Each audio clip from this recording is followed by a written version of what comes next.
وسهلا سيدتي وسادتي. اسمي ياسين الشادلي، عمري 15 سنة وأدرس في ثانوية رينيو بمدينة طنجة في المغرب. سأناقش هذا اليوم موضوعا في بالغ الأهمية ألا وهو البحار والمحيطات في حياتنا اليومية والمخاطر التي تهددها.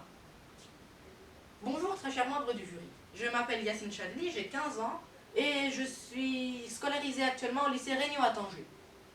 Je suis aujourd'hui en face de vous afin de vous présenter le discours que j'ai élaboré en vue du concours d'éloquence ambassadeur en herbe, concours de l'AEFE qui se déroule dans les établissements français du monde et dont la finale monde se déroule actuellement même à Paris.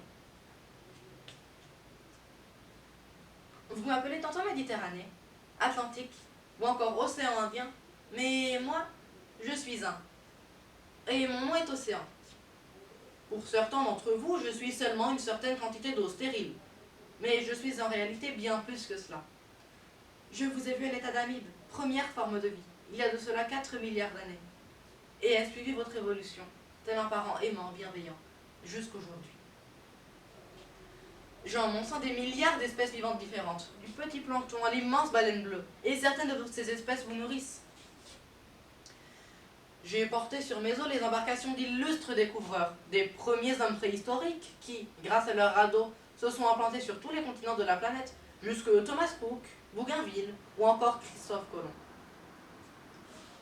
Aujourd'hui, je participe à l'union de tous les peuples et à l'accroissement de vos richesses, et vous fournis d'ailleurs également en énergie, grâce aux éoliennes que vous avez implantées à ma surface. Toute cette histoire, tous ces présents, sont mon honneur. Cependant, si je suis pour vous un père nourricier, vous m'infligez des souffrances dont je suis la première victime, mais qui finiront par vous affecter vous aussi. Ces monstres de fer, paquebots, pétroliers, minéraliers, qui froissent mes eaux, sont devenus trop nombreux et font de moi un grand dépotoir en déversant l'huile de leur moteur dans mes eaux. Parfois, l'un de ces monstres s'échoue et, se brisant en deux, laisse échapper une nappe noire, un noir sombre, profond, assassin, dans laquelle tortues, oiseaux du littoral ou animaux marins se noient. Je m'étouffe moi-même avec eux.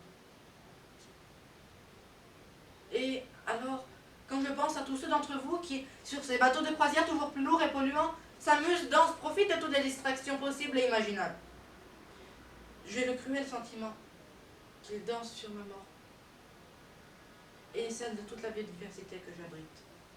Je brûle en silence, dans une indifférence générale. Vous faites, à cause de vos moteurs, de vos usines, monter ma température et celle de l'atmosphère. Et chaque année, chaque mois, chaque jour, vous déversez dans mes côtes des milliards de mètres cubes de béton. Puisez dans mes réserves de minerais ou de gaz. Surpêchez. Littéralement. Vous me pillez. Qui diable êtes-vous pour agir ainsi? Vous me respectiez des millénaires durant. Rappelez-vous, vous étiez une source de vie. Je suis désormais une simple vache à lait. Mais je vous prie de m'excuser. C'est dommage que vous me faites subir. Il se retourne contre vous. Déjà à mes pôles fondent les glaciers. Déjà les poissons dans mes eaux trépassent par milliers. Déjà les îles paradisiaques se font submerger par mes eaux. Mais bientôt, ce sera pire. Car des villes comme Rabat, Jakarta ou encore New York risquent d'être englouties. Et les tempêtes que je génère sont de plus en plus destructrices. Par votre faute. Je suis incontrôlable. Je suis tel un train fou, lancé sur des rails, sans que personne ne songe une seule seconde à l'arrêter. Et la conséquence de cette course folle sera inévitablement un effondrement de vie humaine, de culture, de richesse, englouti par une mer stérile, qui n'aura alors plus aucun rapport avec moi. Une dernière chose, et pas des moindres, m'attriste au plus haut point. Des dizaines de milliers d'entre vous, en quête d'une vie plus acceptable et sûre, tentent périlleusement de me traverser là où les continents s'effleurent. Des centaines de ces personnes gisent par mes fonds. Et je me sens coupable. Et pourtant, je sais bien, au fond de moi, que vous et vous seul êtes responsables. Alors s'il vous plaît, si vous m'aimez encore, ne serait-ce qu'un peu, si vous pensez encore avoir besoin de moi, je vous en supplie, voyez-moi qui suis si grand, je m'agenouille devant vous pour vous implorer. Réduisez vos émissions de CO2, en consommant par exemple intelligemment. Cessez de me prendre pour une décharge.